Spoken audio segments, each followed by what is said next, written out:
यार देखिए, हम श्रीहर्ष पढ़ेंगे। अभी जस्ट थोड़ी देर पहले हमने एक क्लास ली थी, ठीक है, माघ की, और हम पढ़ेंगे श्रीहर्ष। तो देखिए, जो श्रीहर्ष हैं, इनके पिता का नाम, इनके कोई ज़्यादा बड़े वर्णन नहीं आने वाले, छोटे छोटे वर्णन आएंगे। इनके पिता का नाम हीर और माता मामल्ल देवी है, और इनके बारे में अधिकांश से इनके माता पिता का नाम पूछा जाता है। ठीक है, मैं आपको जो क्वेश्चन इंपॉर्टेंट है मैं उसी पे अंडरलाइन करके आपको बता रही हूँ। श्रीहर्ष के बारे में इनके माता पिता का नाम बहुत बार पूछा गया है एग्जामों में। मामल्ल देवी पिता हैं हीर और माता है मामल्ल देवी, और कन्नौज नरेश जयचंद के ये आश्रय दाता माने जाते हैं। ये कन्नौज नरेश जयचंद, और जयचंद का नाम सभी ने सुना होगा, ठीक है। कन्नौज नरेश जयचंद के आश्रयदाता ये माने जाते हैं, आश्रयदाता, ठीक है, माने जाते हैं। ठीक है, इनका जो समय है वो करीब 12वीं सदी के आसपास का समय माना जाता है। 12वीं सदी के आसपास का समय, ठीक है। आगे कह सकते हैं कि इनके लिए एक पंक्ति प्रयुक्त थी, और इनके परिवार के लिए तांबुल द्वय आसनम च लभते, ठीक है, तांबुल द्वय मासनम, द्वय आसनम च लभते, लभते, ये कान्य कुब्जे स्वराट, यह कान्य कुब्जे, ठीक है। इसका मतलब ये है कि जो कन्नौज के जो नरेश थे, कौन, जयचंद, तो उन नरेश के जो आश्रय में रहते थे, कौन, ये पिता हीर और ये श्रीहर्ष, तो ये दोनों का तांबुल और आसन यहाँ पर क्या था, उपस्थित था। यानी कहने का मतलब है कि तांबुल द्वय आसनम चय लभते, इनको क्या प्राप्त हुआ, तांबुल यानी कर सकते हैं पान, एक बार सम्मान की उपाधि होती है यहाँ पर। तो ये दोनों आसन यहाँ पर उनके पिता को और उनके श्रीहर्ष दोनों को ही क्या थी, कान्य कुब्ज नरेश के शासन में प्राप्त थी, ठीक है। ये जो है वो काव्य प्रकाशकार मम्मट, काव्य प्रकाशकार मम्मट, मम्मट का नाम कई बार सुना होगा, हमने पढ़ा भी है। तो मम्मट जो है इनकी क्या माने जाते हैं, मातुल, मम्मट इनके मातुल, मातुल यानी मामा, मामा माने गए हैं, यानी किनके, मामल्ल देवी के भाई माने जाते हैं। रिश्तेदार बना ही सकते हो, कोई दिक्कत नहीं है ना। ये जो है शैव, ठीक है, शैव मतानुयायी अनुयायी थे, मतानुनाई, अनुनाई, ठीक है, मतानुनाई थे ये किस शैव मत से, और वैदिक मत, ठीक है, शैव मतानुनाई और ये वैदिक मतानुनाई माने गए हैं, यानी वैदिक मत को मानने वाले और शैव मत को मानने वाले ये माने गए हैं।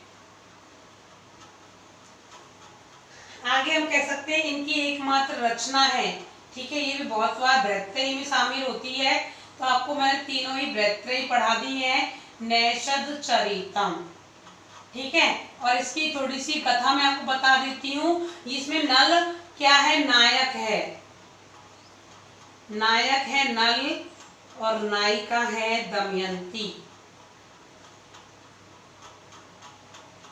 ठीक है। नल और दमयंती की यहाँ प्रेम कहानी है। यहाँ पर नल जो है वो दमयंती से प्रेम करता है, और क्या होता है कि जो दमयंती इतनी सुंदर थी कि इसको वरने के लिए अनेक राजा उपस्थित हो जाते हैं, लेकिन दमयंती को तो पता था कि मुझे नल से ही प्रेम करना है, और इस बात का सभी देवताओं को भी पता था।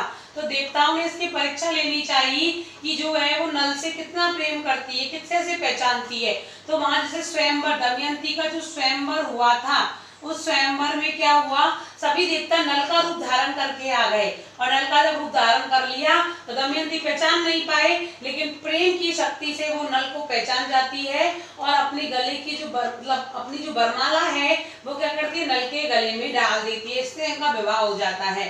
तो इस प्रकार यहाँ पर नल दमयंती की प्रेम कथा का यहाँ वर्णन किया है। यह नायक नल है और नायिका दमयंती है, ठीक है। ये जो नल है वो निषद देश का राजा माना गया है, निषद देश का राजा, कौन? नल। ठीक है, और ये जो ग्रंथ है वो कहाँ से लिया गया है? नैषद चरितम वो लिया है महाभारत के नलोपाख्यान से, नलोपाख्यान से लिया गया है। ठीक है, और इसमें जो मुख्य रस है, ठीक है, रस है वो है श्रृंगार रस। जहाँ नायक नायिका का वर्णन आ जाए तो आंख बंद करके श्रृंगार रस डाल दीजिए, क्योंकि श्रृंगार रस इसमें मौजूद है। ठीक है, और नैषद चरितम में, नैषद चरितम में वर्णन किया है, वर्णन है किसका? श्रीहर्ष की अन्य रचनाओं का, श्रीहर्ष की अन्य रचनाओं का वर्णन है। किसमें है? नैषद चरितम में। तो कौन कौन सी रचनाओं का वर्णन है आप सब लिख लीजिए। ये कोई खास इंपॉर्टेंट नहीं है, बट कई बार 4 ऑप्शन देके पूछ ली जाती है कि इनमें से कौन सी रचना श्रीहर्ष की नहीं है। ठीक है, तो आपको अगर याद हो जाए तो कर लीजिए, कोई दिक्कत नहीं है। स्थव्य विचारण प्रकरण पहली रचना। ठीक है, दूसरी है विजय प्रशस्ति, तीसरी है खंडन खंड खाद्य, खंडन खंड खाद्य, चौथी है गौड़ो विष कुल प्रशस्ति, गौड़ो विष कुल प्रशस्ति। ठीक है, पांचवी है अर्ण वर्णन।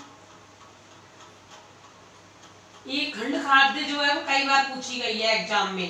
ठीक है, मैंने आपको जो इम्पोर्टेंट बता दी है, खंडन खंड खाद्य ये कई बार पूछी गई है, किसकी रचनाएं हैं। ठीक है, एक है छिंद प्रशस्ति, ये तो अभी तक कोई भी बार नहीं पूछी गई है, बस खंड खंड खाद्य जो पूछी गई है छिंद प्रशस्ति। एक है सातवीं शिव शक्ति सिद्धि, शिव शक्ति सिद्धि, और ये आठवीं जो है वो है नव सहसांक चरित चंपू, ये पूछी गई है नव सहसांक चरित चंपू,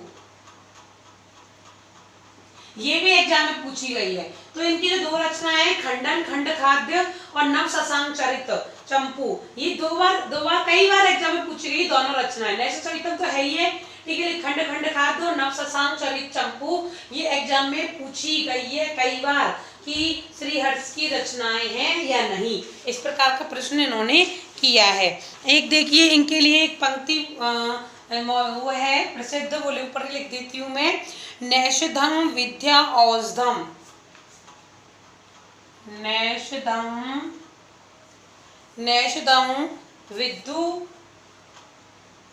विदौषधम।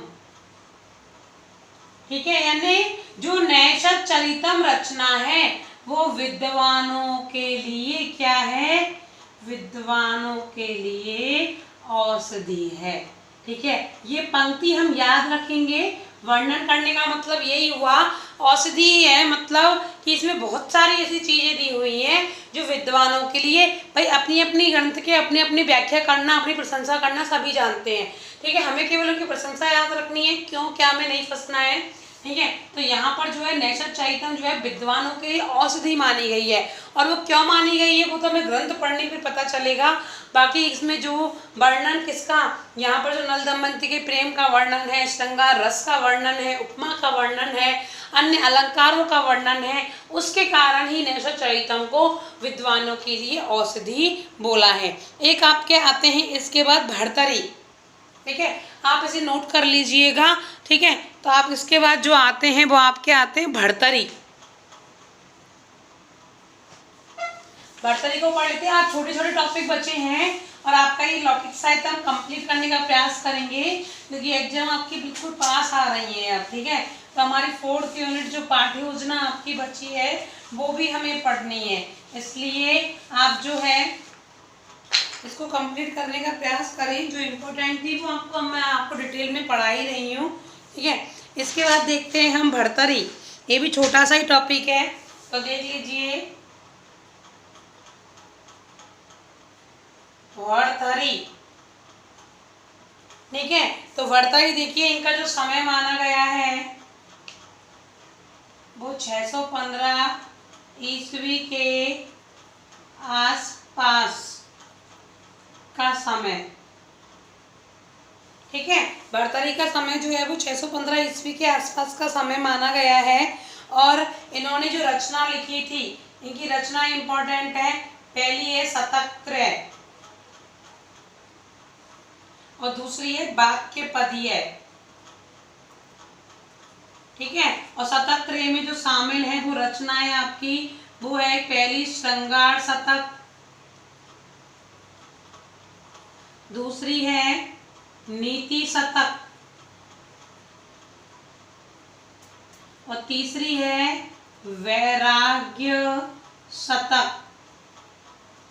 पहली है श्रृंगार शतक, दूसरी है नीति शतक और तीसरी है वैराग्य शतक। ठीक है, स्टार्टिंग में इन्होंने श्रृंगार शतक लिखी थी। क्यों लिखी थी इसका कारण बता देती हूँ। भर्तरी जो है वो एक पिंगला नाम की इनकी पत्नी थी। पिंगला, आपने सबने कहानी सुनी है। पिंगला कौन थी? इनकी पत्नी। तो वो अपनी पत्नी से अत्यंत प्रेम करते थे, उसके प्रेम में मग्न रहते थे। और प्रेम में जब मग्न रहा उन्होंने, तो उन्होंने श्रृंगार शतक की रचना कर दी। ठीक है, श्रृंगार शतक की रचना कर दी। इसके बाद इनकी पत्नी ने इनके साथ विश्वासघात किया और पत्नी किसी और से प्रेम करती थी। ठीक है, तब इन्होंने फिर नीति शतक की रचना कर दी। और जब पत्नी किसी और से प्रेम कर दी, इन्हें पता चला इस बात का, ठीक है, तो इन्होंने फिर इसके बाद वैराग्य शतक की रचना कर दी। ऐसा माना जाता है दूसरी किंवदंती, तो पहली किंवदंती थी ये दंत कथा थी, और दूसरी दंत कथा के अकॉर्डिंग माना जाता है कि इन्होंने 7 बार, ठीक है, गृहस्थ आश्रम में प्रवेश किया था और 7 बार ही संन्यास ग्रहण किया था। यानी ये बिन पैंदे के लौटे थे, यानी कई बार तो गृहस्थ में प्रवेश हो जाते थे और कई बार संन्यास ग्रहण कर लेते थे। इन्हें समझ नहीं आता था कि मैं संन्यास ग्रहण करूं या गृहस्थ ग्रहण करूं। तो इस प्रकार इनका वर्णन है। श्रृंगार शतक में जो है वो प्रेम का वर्णन है, नीति शतक में नीतियों का वर्णन है, जो हम अधिकांश से 10th-12th में इनके श्लोक पढ़ते आए हैं। मैं आपको एक आध श्लोक बता दूंगी। ठीक है, और तीसरा इनका वैराग्य शतक है, जिसमें मुख्यतः किसकी बात कही गई है? मोक्ष की बात इन्होंने कही है। नीति शतक में देखिए कुछ उक्तियों का वर्णन हुआ है, उनको हम देख लेते हैं। नीति शतक की उक्तियों को हम देखते हैं एक बार। 2-3 उक्ति हैं। ठीक है, पहली है विभूषणम मौनम पंडितानाम। विभूषणम मौनम पंडितानाम। ठीक है, जो मौन है वो क्या है? पंडितों का आभूषण माना गया है, इसलिए व्यक्ति को क्या रहना चाहिए? मौन। कहते हैं ना कि एक चुप जो है वो 100 व्यक्तियों को हरा देती है, एक चुप 100 व्यक्तियों को भी हरा देती है। दूसरा कहा इन्होंने विद्या विहीनम पशु। ठीक है, विद्या, और हम बहुत बार बचपन से ही पढ़ते आ रहे हैं ये विद्या विहीनम पशु। विद्या से विहीन व्यक्ति क्या कहलाता है? पशु के समान है। न खलु वै तेजसा हेतु, न खलु वै तेजसा हेतु, यानी व्यक्ति का जो अवस्था के अनुसार तेज होना आवश्यक नहीं है, यानी अवस्था के अनुरूप तेज। ठीक है, अवस्था के अनुरूप जो वो तेज है वो होना जरूरी नहीं है कि आप जवान हो तो ही आप में उत्साह हो। आप वृद्ध होकर, बालक होकर, आप जिस अवस्था में उस अवस्था में होकर तेजस्वी बन सकते हैं। ये इस प्रकार की नीति शतक में नीति की बातें की गई है। और ये था आपका भर्तरी। इसके बाद आपका छोटा सा और आता है, वो है जयदेव। ठीक है, जयदेव देख लीजिए, जयदेव, और इनकी रचना जो है वो है गीत गोविंद, गीत गोविंदम। और यहाँ पर जो है वो गीत गोविंद का है। गोविंद यानी श्री कृष्ण, तो यहाँ जो वक्ता है, ठीक है, वक्ता मतलब कथन, श्री कृष्ण, राधा रानी और राधा की सखी, ये यहाँ पर कथन करते हुए नजर आए हैं। ठीक है, गीत गोविंदम में इसमें सर्गों की संख्या 12 है। ठीक है, और खंड जो है वो 24 है। 12 सर्ग और 24 खंड है, और प्रत्येक सर्ग में 8 क्या है, पद हैं। प्रत्येक सर्ग में 8 पद हैं, 24 खंडों में 8 पद दिए हुए हैं। ठीक है, इनके पिता देख लेते हैं। पिता जो है भोजदेव है, माता रामा देवी। ठीक है, और इनका समय, इनकी पत्नी है पद्मावती। इनकी पत्नी है वो वाली पद्मावती नहीं, ठीक है, पद्मावती अनेक नाम हो सकते हैं। इनकी पत्नी का नाम था पद्मावती, और इनका समय जो माना गया है वो है 11वीं या 12वीं ले लो। ठीक है, 12वीं शताब्दी के आसपास, तो 12वीं शताब्दी के आसपास। ठीक है, इनका समय माना गया है। और दूसरा कह सकते हैं कि ये लक्ष्मण सेन। ठीक है, यहाँ पर लिखेंगे हम कि लक्ष्मण सेन राजा हुए हैं। लक्ष्मण सेन के आश्रयदाता थे। आश्रयदाता लक्ष्मण सेन के कौन थे? ये आश्रयदाता। और इन्होंने उपाधि धारण की थी कविराज की। कविराज की उपाधि इन्होंने स्वयं से ही धारण की थी। ठीक है, कविराज की उपाधि दोबारा देख लीजिए। जयदेव की रचना है गीत गोविंदम, जिसमें वक्ता जो स्वयं श्री कृष्ण, राधा रानी और राधा की सखियां। इसमें 12 सर्ग हैं, 24 खंड हैं, और 24 खंडों को 8-8, प्रत्येक खंड में 8 श्लोक हैं। ये लक्ष्मण सेन जो राजा थे उनके आश्रयदाता माने जाते हैं, और इन्होंने स्वयं से ही कविराज की उपाधि धारण की थी। इनके पिता भोजदेव, माता रामा देवी, पत्नी पद्मावती, और समय जो है 12वीं शताब्दी के आसपास का समय माना गया है। ठीक है, तो इस प्रकार आपका इसका वर्णन हुआ गीत गोविंदम का। इसके बाद हमारे छोटे छोटे बाण हैं। ठीक है, ये इनको हम पढ़ेंगे। एक तो आपके बचा हुआ है, मैं लौकिक साहित्य में आपको वर्णन कर देती हूँ थोड़ा सा कि हमारा सिलेबस में क्या क्या बचा हुआ है। तो देखिए, एक तो आपका बाण बचा हुआ है, बताती हूँ। ठीक है, बाण है, एक भास है, एक बहुभूति है। ठीक है, उनका हम वर्णन देखेंगे। एक आपके बचे हुए हैं गीता। ठीक है, रामायण और महाभारत। यहाँ पे लिख देती हूँ एक बार, आपको भी ध्यान रहेगा। पहला आगे एक तो बचा है भास। ठीक है, भास के नाटक हैं जो हम उनको देखेंगे, ये थोड़ा सा इम्पोर्टेंट है, इसको थोड़ा डिटेल में देखेंगे। एक बाण, ठीक है, और एक है भवभूति। ठीक है, एक है सुबंधु। इनकी हम केवल रचनाएं देखेंगे, भवभूति, बाण और सुबंधु की। ठीक है, और एक आपके जो पूरे टॉपिक है वो है गीता, महाभारत और रामायण। ठीक है, इनको भी हम डिटेल के साथ देखेंगे। मैं पूरा प्रयास कर रही हूँ आपको कंप्लीट कराने का, लेकिन सिलेबस ही इतना बड़ा है। ठीक है, तो इनको हम कल देखते हैं।